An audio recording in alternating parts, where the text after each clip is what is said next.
ورسوله العظيم والنبي الأول والنبي الآخر والنبي الظاهر والنبي الباطن والنبي الحق والصلاة والسلام على إمام الأولياء مهدي الموعود مهدي المعصوم مهدي الخليفة الله مهدي المراد الله مهدي ذات رسول صلى الله عليه وسلم.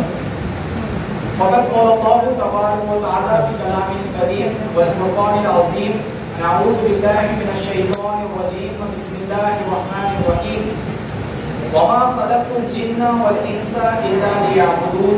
فقد قال الله تبارك وتعالى رضي الله تعالى عنه وقال الإمام مهدي الموعود عليه الصلاة والسلام: للاتفاق نصرت الدين للاتفاق عظمت الدين صدق الله العلي العظيم وصدق النبي الكريم وصدق المهدي الموعود علیہ الصلوۃ والتسلیم. قابل اکرام و مرشدین اکرام و حضور اعظام و دانشوران قوم و نوجوان دوستو، السلام علیکم و رحمۃ اللہ وبرکاتہ و مغفرہ. پروردگار عالم کی ذات مقدس ہے جس نے لفظ کن سے اس کائنات کی تخلیق فرمائی. وہ واحد ہے اور اس کا کوئی شریک نہیں. ساری حمد و ثنا اسی رب العالمین، اسی پروردگار، اسی خدا تعالیٰ، اسی بادشاہ کائنات، اسی اللہ کے کائنات کے لیے سزاوار ہے. درود و سلام ہو حضرت محمد مصطفیٰ صلی اللہ تعالیٰ علیہ وآلہ وسلم پر اور آپ کی آل و اولاد پر، اور درود و سلام ہو حضرت میرا محمد مہدی موعود علیہ السلام پر اور آپ کی آل و اصحاب پر. حاضرین محترم، آج جو ہم مقدس فیض مبارک لینے کے لیے جمع ہوئے ہیں، یہاں پر اکٹھا ہوئے ہیں، اس فیض کی فضیلت کو جاننے سے پہلے سب سے پہلے ہم کو آقا حضرت بندگی میرا شاہ دلاور مقبول مہدی رضی اللہ تعالی عنہ کو جاننا بہت زیادہ ضروری ہے. اور آقا حضرت بندگی میرا اشرف الاشراف و حضرت بندگی میاں شاہ دلاور مقبول مہدی رضی اللہ تعالی عنہ کو جاننے سے پہلے ہمیں مہدویت کو جاننا بہت زیادہ ضروری ہے. اور مہدویت کو جاننے سے پہلے ہمیں ولایت کو جاننا بہت زیادہ ضروری ہے. اور ولایت کو جاننے سے پہلے ہمیں نبوت کو جاننا بہت زیادہ ضروری ہے. اور نبوت کو جاننے سے پہلے ہمیں اپنے آپ کو جاننا اور پہچاننا بہت زیادہ ضروری ہے کہ اللہ تبارک و تعالیٰ نے ہمیں کس لیے اس دنیا میں پیدا کیا ہے، ہمیں کیا کام کرنا چاہیے اور ہم کیا کر رہے ہیں. تو اللہ تبارک و تعالیٰ نے یہ تمام کائنات کی تخلیق فرمائی ہے. یہ تمام کائنات اللہ تبارک و تعالیٰ کا ذکر کر رہی ہے. اللہ تبارک و تعالیٰ نے تمام کائنات کو جو پیدا کیا ہے اور اس کائنات کے اندر جو تمام تر چیزیں ہمیں اپنی آنکھوں سے نظر آ رہی ہے، یہ تمام تر چیزیں اللہ تبارک و تعالیٰ نے ایک مقصد کے لیے پیدا کی ہے اور تمام تر چیزیں اپنی مقصد پہ کام کر رہی ہے. تو اسی طرح سے اللہ تبارک و تعالیٰ نے 18,000 مخلوقات کو پیدا فرمایا ہے. ان 18,000 مخلوقات میں اللہ تبارک و تعالیٰ نے انسان کو اشرف المخلوقات پیدا کیا ہے. یعنی ان تمام 18,000 مخلوقات میں اللہ تبارک و تعالیٰ نے انسان کو زیادہ فضیلت دی ہے، زیادہ مقام سے انسان کو سرفراز کیا ہے. تو اب آئیے حاضرین محترم، اب ہم کو یہ جاننا ضروری ہے کہ اللہ تبارک و تعالیٰ نے ہمیں اتنا مقام سے جو سرفراز کیا ہے، اتنے بلند مقام سے جو ہمیں نوازا ہے، تو ہمیں کیا کرنا چاہیے اور ہماری زندگی کا مقصد کیا ہے. تو اللہ تبارک و تعالیٰ اپنے کلام مبارک میں ارشاد فرماتا ہے کہ وَمَا خَلَقْتُ الْجِنَّ وَالْإِنسَ إِلَّا لِيَعْبُدُونِ، یعنی میں نے انسانوں کو اور جنات کو صرف اور صرف اپنی عبادت کے لیے پیدا کیا ہے. حاضرین محترم، مقام غور ہے، ہمیں غور سے سوچنا چاہیے اور سمجھنا چاہیے کہ تمام تر کائنات، جیسا کہ تمام تر کائنات میں جتنے بھی چیزیں ہیں اپنی مقصد پہ کام کر رہی ہے. جیسا کہ بندے نے لباس کو پہنا ہے، یہ لباس پہننے کا بندے کا مقصد یہ ہے کہ اپنے جسم کو ڈھانپنا، مسجد کو بنانے کا مقصد یہ ہے کہ خدا کی عبادت کے لیے ایک مقدس مقام کا رہنا، گھر بنانے کا مقصد یہ ہے کہ انسانوں کو رہنے کے لیے چھت رہنا، اور اس کے بعد ٹرین، پلین، کار، موٹر سائیکل، جتنے بھی تمام اعضاء ہیں ہے ان تمام کو بنانے کا مقصد یہ ہے کہ انسان کو ایک مقام سے دوسرے مقام کو جانے کے لیے آسانی ہونا. درخت کو بنانے کا مقصد یہ ہے کہ انسانوں کو آکسیجن کا پہنچنا. تمام تر چیزیں اپنی مقصد پہ کام کر رہی ہے اور ہمارا مقصد جو ہے تو اللہ تبارک و تعالیٰ اپنے کلام میں ارشاد فرما رہا ہے کہ وما خلقت الجن والانس الا لیعبدون، یعنی ہم نے انسانوں کو اور جنات کو صرف اور صرف اپنی عبادت کے لیے پیدا کیا ہے. تو سب سے پہلے ہمیں اسلام کو سمجھنے سے پہلے، مہدویت کو سمجھنے سے پہلے، ولایت کو سمجھنے سے پہلے، فیض کو سمجھنے سے پہلے، مرشدین کے مقام کو سمجھنے سے پہلے اپنی خود کی ذات کو سمجھنا ضروری ہے. جب تک اپن اپنی ذات کو نہیں سمجھ سکتے، جب تک اپن اپنے آپ کو نہیں سمجھ سکتے، جب تک ہم دنیا کی کوئی شے کو نہیں سمجھ سکتے، جب تک ہم خدا کی قدرت کو نہیں سمجھ سکتے، جب تک ہمارا زندگی کو جینا ویسٹ ہے اور فضول ہے. جیسا کہ اللہ تبارک و تعالیٰ نے ہمارے مقصد کو بیان کیا ہے تو ہمیں معلوم ہوا کہ ہمیں صرف اور صرف اسی لیے پیدا کیا ہے تاکہ ہم صرف اور صرف اللہ تبارک و تعالیٰ کی عبادت کریں. فار ایگزامپل، دن کے 12 اور رات کے 12 کل ملا کر 24 گھنٹے ہوتے ہیں. ان 24 گھنٹوں کے اندر ہم کیا کر رہے ہیں؟ اگر کوئی بندہ اگر 5 وقت کا نمازی بھی ہے، اگر وقت پر آ کر 5 وقت کی نماز بھی ادا کر رہا ہے تو 5 وقت کی نماز پڑھنے کے لیے اسے کتنا وقت لگتا ہے؟ فار ایگزامپل 2 گھنٹے کا وقت 5 وقت کی نماز کو اگر سکون اطمینان کے ساتھ اگر وہ بندہ ادا کر رہا ہے تو 2 گھنٹے کا وقت بہت زیادہ ہو گیا اس کے لیے. اس کے بعد اگر کوئی بندہ 2 وقت کی ذکر کی اگر پابندی بھی کر رہا ہے، یعنی کہ عصر سے لے کے مغرب تک اور فجر سے لے کے طلوع آفتاب تک، تو بھی اس کے لیے 2 گھنٹے بہت ہو گئے. تو 4 گھنٹے ہم خدا کی عبادت میں لگا رہے ہیں اور 20 گھنٹے ہم دنیا میں لگا رہے ہیں. جبکہ اللہ تبارک و تعالیٰ ارشاد فرما رہے ہیں کہ ہم نے انسانوں کو صرف اور صرف اسی لیے پیدا کیا ہے تاکہ وہ میری عبادت کر سکے. اب تمام تر لوگوں کو جمع کر کے بندہ یہ بات رکھ رہا ہے کہ انسان کا مقصد تو صرف اور صرف عبادت ہے، لیکن ہم کیوں عبادت سے نامحروم ہو رہے ہیں، ہم کیوں خدا کی عبادت سے دور ہوتے جا رہے ہیں؟ تو معلوم ہوتا ہے ہماری علم کی کمی سے. ہمارا علم نہیں رہنے کی وجہ سے ہم خدا سے دور ہو رہے ہیں. تو اللہ تبارک و تعالیٰ نے آگے ارشاد فرمایا قرآن مجید میں، یعنی کہ علم کون سا حاصل ہم کو کرنا چاہیے، علم کون سا ہمیں حاصل کرنا چاہیے، تعلیم ہمیں کون سی حاصل کرنی چاہیے. تو اس کے تعلق سے رسول مکرم صلی اللہ تعالیٰ علیہ وسلم جب غار حرا میں تشریف لے گئے تو قرآن مجید کی 6666 آیتیں جو موجود ہے قرآن مجید کے اندر، اس میں سب سے پہلے آیت مبارکہ جو اللہ تبارک و تعالیٰ نے حضور مقبول صلی اللہ تعالیٰ علیہ وسلم کی ذات برکات پہ جو نازل کی ہے، وہ سب سے پہلی آیت غار حرا میں جو نازل کی گئی تھی وہ تھی اقرا، یعنی پڑھو اپنے رب کے نام سے. تو معلوم یہ ہوتا ہے اس آیت مبارکہ سے، اور اللہ تبارک و تعالیٰ تمام لوگوں کو یہ بتانا چاہ رہا ہے کہ ہمیں علم وہ حاصل کرنا چاہیے، ہمیں وہ تعلیم حاصل کرنی چاہیے جو اپنے رب کے نام سے شروع کی جا رہی ہے. یعنی دین کی تعلیم ہمیں حاصل کرنی چاہیے جو اپنے رب کے نام سے شروع کی جا رہی ہے. جب ہم تعلیم حاصل کرنا شروع کرتے ہیں، اب علم جب ہمارے پاس آ جاتا ہے تو علم تو شیطان کے پاس بھی تھا، علم ابو جہل کے پاس بھی تھا، علم تمام کفاران دشمن کے پاس بھی تھا، لیکن وہ علم ان کو بچا نہیں سکا. کیوں نہیں بچا سکا؟ تو اسی لیے کیونکہ ان کے اندر میں پنا تھا، تکبر تھا، انانیت بھری ہوئی تھی، اسی لیے ان کو ہلاک کر دیا. تو اس کا بھی اسلام میں انتظام اللہ تبارک و تعالیٰ نے کیا ہے. تو اللہ تبارک و تعالیٰ اپنے کلام میں ارشاد فرماتا ہے کہ ہمیں سکون مع الصادقین، یعنی ہمیں سچے لوگوں کی صحبت صادقین اختیار کرنی ہے. یعنی سچے لوگوں سے مراد مرشدین مشائخین ہے، یعنی ہمیں ایسے لوگوں کی صحبت میں رہنا ہے، ہمیں ایسے لوگوں کی صحبت حاصل کرنی چاہیے اور ایسے لوگوں کے پاس جا کے بیٹھنا چاہیے اور ان سے علم حاصل کرنا چاہیے. تو اللہ تبارک و تعالیٰ اپنے کلام میں ارشاد فرماتا ہے کونوا مع الصادقین، یعنی ہمیں مرشدین کی صحبت صادقین میں رہنا ضروری ہے.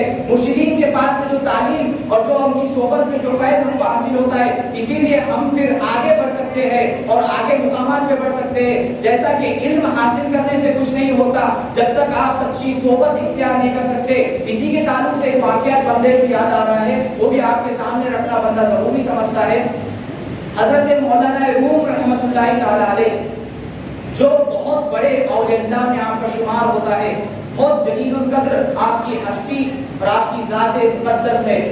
حضرت مولانا روم رحمۃ اللہ تعالی علیہ، ایک مرتبہ کا واقعہ ہے، آپ کے مریدین کو، آپ کے شاگردین کو تعلیم اور تربیت دے رہے تھے ایک ہاؤس کے اوپر بیٹھ کر۔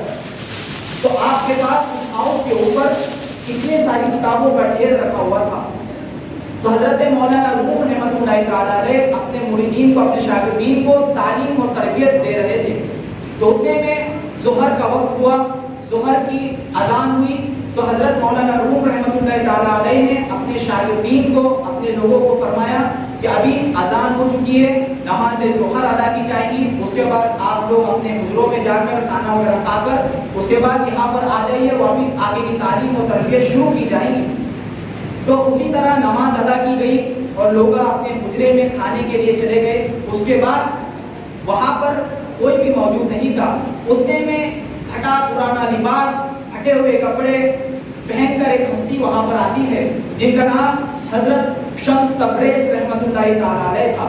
تو حضرت شمس تبریز رحمۃ اللہ تعالی علیہ جب وہاں سے گزر رہے تھے تو آپ کو اس ہاؤس کے اوپر اتنا سارا کتابوں کا ڈھیر دکھا، تو آپ نے ان کتابوں کو اٹھا کر اس ہاؤس میں پھینک دیا۔ وہ ہاؤس پورا پانی سے بھرا لبالب تھا۔ اس ہاؤس کے اندر مولانا حضرت شمس تبریز رحمۃ اللہ تعالی علیہ نے پوری کتابوں کو اس پانی میں، اس ہاؤس میں ڈال دیا۔ پوری کتابیں تل کو لگ چکی ہے، پوری کتابیں بھیگ چکی ہے۔ اور حاضرین محترم، مقام غور ہے، آج جس طرح سے جیروکس مشین ہے، ہم پرنٹ نکال سکتے، ایک کتاب کو دوسری کتاب سے ایکسچینج کر سکتے، تمام تر چیزیں آسانی کے ہمارے پاس موجود ہے۔ لیکن اس وقت، اس دور میں ایسا سب کچھ نہیں تھا۔ اس دور میں ہاتھوں سے کتابوں کو لکھا جاتا تھا، اپنے ہاتھ سے قلم سے کتابوں کو لکھا جاتا تھا، اس کے بعد بڑی محنت و مشقت کے بعد کتاب تیار ہوتی تھی۔ اور حضرت شمس تبریز رحمۃ اللہ تعالی علیہ نے ان تمام کتابوں کو ہاؤس کے اندر ڈال دیا۔ ہاؤس میں جب ڈال دیتے ہیں، شمس تبریز رحمۃ اللہ تعالی علیہ ڈال کے اس ہاؤس کے اوپر بیٹھ جاتے ہیں۔ اس ہاؤس میں بیٹھنے کے بعد جب لوگ نماز کے لیے جاتے ہیں، جو لوگ کھانے کے لیے جاتے ہیں، تمام اپنی مصروفیات کو پورا کرنے کے بعد وہ لوگ واپس اسی مقام پر آ جاتے ہیں۔ جب مولانا روم رحمۃ اللہ تعالی علیہ اس مقام پر آتے ہیں، آنے کے بعد دیکھتے ہیں کہ ایک شخص بیٹھے ہوئے ہیں اور جو اس ہاؤس کے اوپر اتنی سارے ڈھیر ساری کتابیں رکھی تھی، وہ کتابیں وہاں پر موجود نہیں ہے۔ تو حضرت مولانا روم رحمۃ اللہ تعالی علیہ ان سے پوچھتے ہیں آپ کون ہیں؟ تو وہ فرماتے ہیں میں شمس تبریز رحمۃ اللہ تعالی علیہ ہوں۔ تو فرماتے ہیں یہاں پر جو کتابیں رکھی گئی تھی وہ کتابیں کہاں پر ہے؟ تو آپ فرماتے ہیں کہ اے مولانا روم رحمۃ اللہ تعالی علیہ، میں نے وہ تمام کتابیں ہاؤس میں پانی میں ڈال دی۔ تو یہ سن کر حضرت مولانا روم رحمۃ اللہ تعالی علیہ جلال میں آ جاتے ہیں۔ آپ جلال میں ایک دم غصے میں آ جاتے اور غصے کی کیفیت میں آ کر فرماتے ہیں اے شمس تبریز رحمۃ اللہ تعالی علیہ، یہ تم نے کیا کیا؟ وہ کتابیں جانتے ہو کون کون سی کتابیں تھی؟ اور ہاتھ سے لکھی ہوئی کتابیں تھی۔ اس وقت جیروکس مشین نہیں تھی، پرنٹ وغیرہ نہیں نکال سکتے تھے، تو وہ ہاتھ سے لکھی ہوئی کتابوں کو آپ نے اتنی سالوں کی محنت کو پانی میں ڈال دیا۔ تو مولانا شمس تبریز رحمۃ اللہ تعالی علیہ فرماتے ہیں کہ اتنا کیوں غصہ ہو رہا ہے؟ اس میں ایسا کیا تھا؟ ان کتابوں میں ایسا کیا تھا جو آپ اتنا غصے میں آ رہے، اتنے جلال میں آ جا رہے ہو؟ تو مولانا روم رحمۃ اللہ تعالی علیہ فرماتے ہیں یہ چیز کا تو نہ دانی، یعنی اس میں وہ کتابوں میں وہ تھا جو تم نہیں جانتے۔ تو شمس تبریز رحمۃ اللہ تعالی علیہ فرماتے ہیں ٹھیک ہے مولانا روم رحمۃ اللہ تعالی علیہ، اتنا غصے میں اتنے جلال میں بتائیے، بندہ ابھی آپ کو پوری کتابیں نکال کے دیتا ہے۔ تو آپ سیڑھی لگا کر اس ہاؤس میں اترتے ہیں اور ایک کتاب کو اٹھاتے ہیں، اٹھا کر اس طرح سے چٹکتے ہیں تو اس کتاب میں سے دھول نکلتی ہے۔ جو کتاب پانی میں ڈوب چکی ہے، جو کتاب پوری کچی ہو چکی ہے، اس کتاب کو شمس تبریز رحمۃ اللہ تعالی علیہ باہر نکال کر اس طرح جھٹکتے ہیں تو اس میں سے دھول نکلتی ہے۔ تو مولانا روم رحمۃ اللہ تعالی علیہ، آپ کے پورے شاگردین، آپ کے پورے مریدین پریشان ہو جاتے ہیں کہ یہ کیا معاملہ ہے؟ پوری کتابیں اسی طرح سے جھٹک جھٹک کر لا کر رکھتے ہیں۔ تو مولانا روم رحمۃ اللہ تعالی علیہ فرماتے ہیں اے شمس تبریز رحمۃ اللہ تعالی علیہ یہ کیا ہے؟ تو آپ فرماتے ہیں شمس تبریز رحمۃ اللہ تعالی علیہ، مولانا روم رحمۃ اللہ تعالی علیہ یہ چیز کا تم نہ دانی، یہ وہ ہے جو تم نہیں جانتے، یہ وہ ہے جو تم نہیں جانتے. اس کے بعد وہ کتابیں نکال کر شمس تبریز رحمۃ اللہ تعالی علیہ جو پھٹے پرانے کپڑے پہ ہوتے ہیں, آپ کا لباس ایک دم فقیری ہوتا ہے, مولانا روم رحمۃ اللہ تعالی علیہ شاندار بہترین لباس میں ہوتے ہیں, آپ کے شاگرد بھی بہترین لباس میں ہوتے ہیں, وہ کتابیں نکال کے دینے کے بعد شمس تبریز رحمۃ اللہ تعالی علیہ وہاں سے چلے جاتے ہیں. تو مولانا روم رحمۃ اللہ تعالی علیہ آپ کے پیچھے پیچھے جانے لگتے ہیں. تو شمس تبریز رحمۃ اللہ تعالی علیہ کو پیچھے پلٹ کے دیکھتے ہیں کہ اے مولانا روم رحمۃ اللہ تعالی علیہ, میں نے آپ کی کتابیں تو آپ کو لوٹا دی ہے, میں نے جو کتابیں آپ کے پانی میں اور میں ڈال دی تھی وہ تو میں نے آپ کو لوٹا دی ہے, تو آپ میرے پیچھے کیوں آ رہے ہیں, آپ کا مقصد کیا ہے؟ تو آپ فرماتے ہیں مولانا روم رحمۃ اللہ تعالی علیہ, اے شمس تبریز رحمۃ اللہ تعالی علیہ, مجھے آپ کی صحبت میں رکھیے, مجھے آپ کی صحبت میں رکھیے, میں آپ کی صحبت میں رہنا چاہتا ہوں, میں آپ سے علم حاصل کرنا چاہتا ہوں. تو حضرت شمس تبریز رحمۃ اللہ تعالی علیہ ان کو اپنی صحبت میں رکھتے. اس کے بعد مولانا روم رحمۃ اللہ تعالی علیہ ایک کتاب لکھتے ہیں جو قوم مہدویہ میں اور اسلام میں کافی مشہور و معروف کتاب ہے, جو بڑے پیمانے پہ چلتی ہے. وہ کتاب کے اندر آپ فرماتے ہیں کہ یہ مولانا روم رحمۃ اللہ تعالی علیہ جو پہلے سے ہی اتنے بڑے مقام و مرتبے پہ تھے, آپ کا مقام و مرتبہ بڑے بڑے جلیل القدر اولیاء میں شمار ہوتا تھا, وہ مولانا روم رحمۃ اللہ تعالی علیہ فرماتے ہیں کہ یہ مولانا روم رحمۃ اللہ تعالی علیہ اگر شمس تبریز رحمۃ اللہ تعالی علیہ کی اگر غلامی نہ کرتا تو یہ مولانا روم ہلاک ہو جاتا. حاضرین محترم, علم تو شیطان کے پاس بھی تھا, علم تو ابو جہل کے پاس بھی تھا, علم جو شہید کربلا میں, جو کربلا کے میدان میں جو امام حسین کے جو خلاف کھڑے تھے, ان تمام کے پاس بھی کئی لوگ علم رکھنے والے تھے, علم تو ان کے پاس بھی تھا, لیکن وہ تمام لوگ ہلاک ہو گئے. کس وجہ سے ہلاک ہوئے؟ کیونکہ ان کے پاس صحبت نہیں تھی, جس کو اللہ تبارک و تعالیٰ اپنے کلام میں فرماتا ہے کونوا مع الصادقین, یعنی سچوں کے ساتھ رہو, مرشدین کے ساتھ رہو. مرشدین کے پاس رہنے سے وہ تعلیم و تربیت آتی ہے, اور اپنے علم کو کس طرح سے استعمال کرنا ہے, اپنے علم کو کس طرح سے کہاں پر کس طرح سے یوز کرنا ہے, وہ تعلیم و تربیت ہمیں وہاں سے ملتی ہے. تو ایسے بہت سارے واقعات اسلام میں ہمیں ملتے ہیں.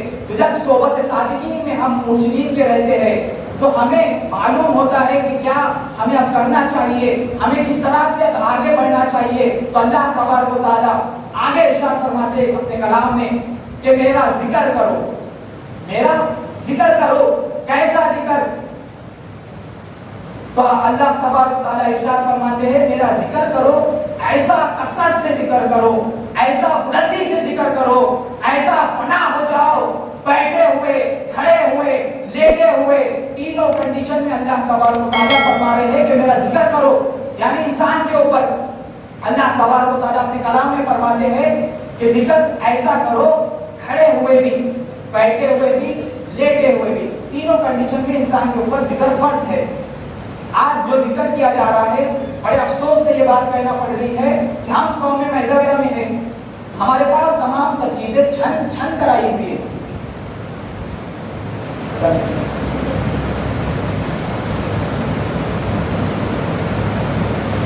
ہمارے پاس تمام تر تعلیمات چھن کے آئی ہوئی ہے. اس کے باوجود بھی ہمارے قوم میں ایسے کئی افراد مسجدوں میں بندہ جا گیا ہے, کئی مقامات پہ ایسے لوگ نظر آئے ہیں جو انگلیوں پر اس طرح سے گنتے ہیں, جو تسبیح لے کر گنتے ہیں, گھر میں لوگ بیچا گنتے ہیں. اللہ تبارک و تعالیٰ فرماتے ہیں کہ ہمارا مقصد آپ کے سامنے رکھا گیا ہے. انسان کا مقصد صرف اور صرف کیا ہے؟ اس کی عبادت. اللہ تعالیٰ فرماتے ہیں کہ انسان کا مقصد صرف اور صرف عبادت ہے. ہمیں اسی لیے پیدا کیا ہے کہ ہم اللہ کی عبادت کریں. آگے فرمایا گیا جیسے کہ آپ کے سامنے جب آیت مبارکہ کلام کی گئی ہے کہ میرا ذکر کرو, تو کس طرح سے ذکر کرنا ہے؟ تو اللہ تعالیٰ بتا رہے ہیں, فرما رہے ہیں کہ کھڑے ہوئے بھی, بیٹھے ہوئے بھی, لیٹے ہوئے بھی. انسان کی تین ہی کنڈیشن ہوتے, چوتھی کنڈیشن نہیں ہوتی. یا تو انسان کھڑتا ہے, یا تو بیٹھتا ہے, یا تو لیٹتا ہے. یہ تینوں کنڈیشن میں اللہ تعالیٰ فرما رہے ہیں میرا ذکر کرو. لیکن آج لوگ جو غیروں کا جو عمل ہے, جو غیروں کا جو طریقہ ہے, وہ ہمارے پاس آج نظر آ رہا ہے. انگلیوں پر, جیسا کہ فور ایگزامپل ایک مثال آپ کے سامنے رکھتا چلو, ہم جو 3 وقت کا کھانا اللہ کے فضل سے جو کھا رہے ہیں, جو پی رہے ہیں, کیا ہم اناج کے دانے گن کر کھاتے ہیں؟ بولیے آپ, کہ ہم کھانا گن کر کھاتے ہیں حالانکہ ہم کو کھانے کے لیے پیدا نہیں کیا گیا ہے، ہمارا مقصد کھانا نہیں ہے۔ اللہ فرما رہے عبادت ہے، اللہ تعالیٰ ارشاد فرما رہے ہمارا مقصد عبادت کرنا ہے، کھانا نہیں۔ تو کھانے کا الفاظ بیان نہیں ہوا، پھر بھی ہم گن کے نہیں کھاتے۔ اب یہاں پر ذکر کے تعلق سے بیان جب ہو رہا ہے تو اللہ تعالیٰ فرما رہے کثرت سے کرنا ہے۔ پھر بھی کچھ لوگ جمعے کے دن، 15 دن میں، مہینے میں، کچھ دنوں کے بعد گن کر عبادت کر رہے ہیں، ذکر کر رہے ہیں، اور ذکر کس طرح سے کرنا ہے وہ بھی نہیں معلوم، ذکر کس طرح سے کرنا چاہیے وہ بھی ہمیں نہیں معلوم۔ تو ذکر کیا کرنا چاہیے وہ بھی آپ کے سامنے رکھا جائے گا انشاءاللہ تبارک و تعالیٰ۔ جیسا کہ رسول مقبول صلی اللہ علیہ وسلم نے نبوت میں ارشاد فرمایا تھا کہ ذکر کس طرح سے کرنا ہے، تو آپ کو جب سوال کیا گیا تو رسول اللہ صلی اللہ علیہ وسلم کو ذکر کون سا کرنا چاہیے، تو رسول مقبول صلی اللہ علیہ وسلم نے ارشاد فرمایا کہ افضل الذکر لا الہ الا اللہ و افضل الدعاء الحمدللہ، یعنی ہمیں ذکر کیا کرنا چاہیے، لا الہ الا اللہ کا ذکر کرنا چاہیے۔ جب ہم دور ولایت میں آتے ہیں، جب ہم قوم میں آتے ہیں، تو جب آقا خلیفۃ اللہ مہدی موعود علیہ السلام کے پاس جب یہ بات رکھی گئی کہ ذکر کیا کرنا چاہیے، کیونکہ آپ کو اسی مقصد کے لیے اللہ تبارک و تعالیٰ نے مبعوث کیا تھا تاکہ لوگ اللہ تبارک و تعالیٰ کی ذکر میں فنا ہو جائے اور اس کے بعد اس کا دیدار ہو۔ اسی لیے یہ مقصد کو لے کر مہدی موعود صلی اللہ علیہ وسلم مین اہم ذکر کو لے کر آئے ہیں۔ تو ذکر جب آپ کو پوچھا گیا کیا کرنا چاہیے تو آپ نے فرمایا کہ لا الہ الا اللہ کا ذکر کرنا چاہیے۔ اس کو بولنا اس طرح سے ہے، خلیفۃ اللہ نے فرمایا کہ اس کو بولنا اس طرح سے ہے جیسا کہ مثال کے طور پر جب ہم کوئی فنکشن میں جاتے ہیں یا جب دسترخوان پہ بیٹھتے ہیں تو 4 چیزیں ہماری ٹیبل پہ رکھی جاتی ہیں، کھانا، سالن، پانی اور میٹھا۔ اب جو چیز کو جو وقت میں ہم کو لے کر کھانا ہوتا ہے اسی وقت میں ہم اس چیز کو لے کر کھاتے ہیں، یا 4-5 چیزوں کو مکس کر کے پلیٹ میں نہیں کھاتے۔ تو مہدی موعود علیہ السلام نے فرمایا کہ ذکر لا الہ الا اللہ کا ہی ہے، لیکن اس کو بولنا اس طرح سے ہے کہ الا اللہ وہ ہے، لا الہ وہ نہیں، یعنی اسے بولنا اس طرح سے ہے کہ الا اللہ وہ ہے، لا الہ وہ نہیں۔ یہ کیوں فرمایا گیا؟ وہ اس لیے فرمایا گیا کیونکہ لا الہ الا اللہ کا مطلب ہوتا ہے کہ نہیں ہے کوئی معبود سوائے اللہ کے، اور الا اللہ وہ ہے، لا الہ وہ نہیں کا جب ہم ٹرانسلیٹ کرتے ہیں تو معلوم ہوتا ہے اس کا مطلب یہ ہے، اس کا ترجمہ یہ ہے کہ اللہ تو ہی تو ہے، میں بھی کچھ نہیں، یعنی کہ یہاں پر اپنی ذات کو فنا کرنا ہے، اپنی ذات کو ختم کرنا ہے۔ کیوں ختم کرنا ہے؟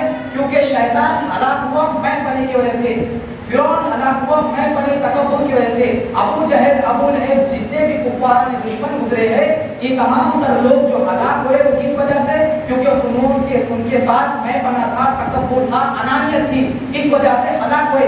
اس کو ختم کرنے کے لیے، اپنی انا کو، اپنی فنا کو فنائیت تک پہنچانے کے لیے خلیفۃ اللہ نے فرمایا کہ الا اللہ وہ ہے، لا الہ وہ نہیں کا ذکر کرنا چاہیے، یعنی کہ اللہ تو ہی تو ہے، میں کچھ نہیں۔ جیسا کہ اور اس کی فضیلت آپ کے سامنے رکھی جا رہی ہے کہ الا اللہ، جیسا کہ کچھ لوگ بولتے ہیں کہ سبحان اللہ بھی پڑھنا چاہیے، استغفر اللہ بھی پڑھنا چاہیے، ماشاء اللہ، الحمدللہ، سبحان اللہ، فلا فلا، یہ کو پڑھنا چاہیے۔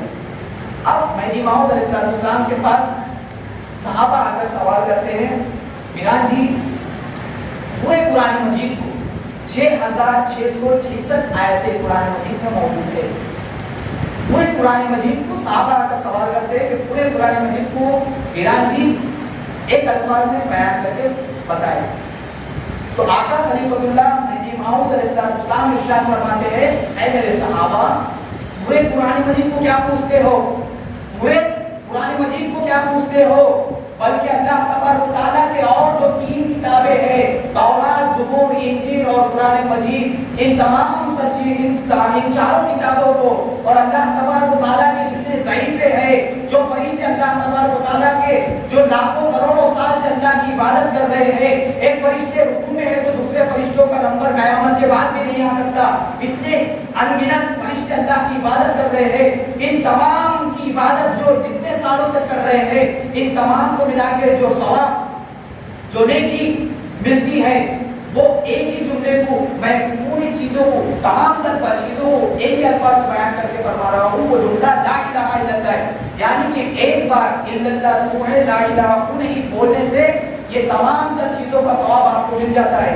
اس ذکر کی یہ فضیلت ہے، یعنی کہ قرآن مجید کو جو پڑھتا ہے پورا مکمل کرتا ہے، اس کے بعد جو اس کو ثواب ملتا ہے، اس کے بعد تینوں اللہ تبارک تعالیٰ کی اور کتابیں ہیں، یہ تمام چاروں کتابوں کو جب بندہ پڑھتا ہے جتنا اس کو ثواب ملتا ہے، اور اللہ کے جو انگنت فرشتے ہیں جو لاکھوں کروڑوں سال سے اللہ کی عبادت میں لگے ہوئے ہیں، اللہ کی حمد و ثنا بیان کر رہے ہیں، وہ تمام کی عبادت کو جتنے سالوں تک کر رہے ہیں، تو کوئی بندہ اگر مہدوی ایک بار اگر اللہ ہے لا الہ نہیں بول دیتا ہے تو یہ تمام تر چیزوں کا ثواب اسے فوراً مل جاتا ہے۔ تو آپ پہلے ذکر کی فضیلت کو سمجھیے، پہلے تو ذکر کیا کرنا ہے وہ سمجھیے، اس کے بعد یہ ذکر کی فضیلت کو سمجھے، اس کے بعد آپ کو آگے کی چیزیں سمجھ میں آتی ہے۔ جیسا کہ حاضرین محترم، جب ہم ذکر کو سمجھتے ہیں، ذکر کی تعلیم کے بعد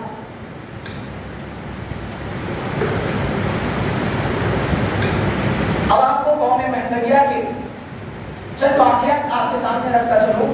جیسا کہ جو بندہ اسٹیپ بائی اسٹیپ لا رہا ہے، پہلے تو ہماری زندگی کا مقصد ہمیں جاننا بہت زیادہ ضروری ہے۔